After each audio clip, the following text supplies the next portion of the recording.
Hello guys, ayan isang magandang araw po sa inyo lahat. Ayan, narito po tayo ngayon sa isang lugar na kung saan ay napakarami po dito. Tulad po ng makikita po ninyo dito sa background. Palibot po tayo dito guys ng ganito hanggang doon po sa pinakaibaba na yon. Ayan, nadaanan kasi namin ito guys, galing kami sa Kabayanan and then namamasyal kami, napadala ko dito. Ayan, tama ba na ito po yung nakikita natin doon sa TikTok na kinakain? Ayun, itatry natin ito guys ha. Itatry ko ito hanggang doon sa baba guys. Punta tayo doon. Hindi, napakarami nito guys ha. Ang dami nito doon sa baba. Ayan, punta tayo dito. Papakita ko sa inyo guys. Ito yung isa sa pinakamaraming bunga ha. Ay, punta tayo dito guys sa isa. Tararaan ito. Kulay violet. Para siyang napakasarap. Okay, para siyang napakasarap guys. Hindi kaso wala akong makita na medyo hinog. Ayan oh. Guys, inaano kaya nila ito? Itong part na to guys, oh. Kung inaano nila yan guys, parang kung titingnan na isang napakasarap na prutas. Hindi dito naman sa kabila, ang kulay naman na niya ay kulay green. Ito yung pinaka parang hilaw pa niya, oh. Napakarami guys dito ha. Ayan, kasi nakakamangha, nakakahalina guys, tingnan.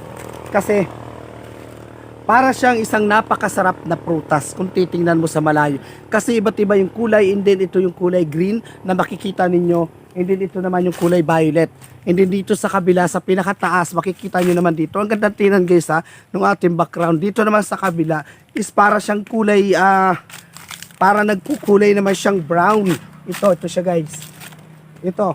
Yung para siyang kulay, iba't ibang klaseng kulay guys, yung makikita mo rito na mga ganito. Kung titingnan mo siya, para siyang isang napakasarap na prutas na kinakain dito po sa lugar na to. Hindi dito naman sa kabila, makikita po ninyo dito yung, ayan, ito, medyo maliliit pa siya. Ayan, pagpasensya nyo na guys yung ating boses ha. Ito, medyo maliliit pa siya guys, hindi nanginginang. Alam nyo po guys, ito yung aming ginagawa noon is, ginagawa namin siyang trumpo. Nilalagyan namin siya ng tingting at saka po namin pinapaikot.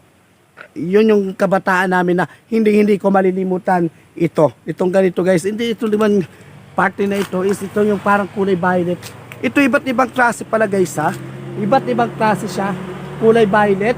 Hindi ito sa pinakabila parang kulay parang brown. Hindi sa pinakababa naman doon ay para siyang violet ang kulay. Yan, napakaganda at iba't ibang klaseng kulay po yung makikita po natin dito. Hindi, kung pagmamasdan mo siya, para siyang isang napakasarap na prutas. Eh, kaso nga lang wala tayong mahagilap dito na yung medyo hinog. At talaga po, kasi lahat iba titigas eh. Yan o, lahat iba titigas siya guys. Kaya, hindi siguro ito yung nakikita natin na nakikita ko sa TikTok na kinakain. Ayan ha. Napakarami guys ha, palibot ito hanggang sa pinakang ibaba. Ewan ko kung ito'y inaalagaan nila o kung ano man pong ginagawa po nila dito. Ay sana po ay nagustuhan po ninyo po ang video ito. Maraming salamat po. God bless.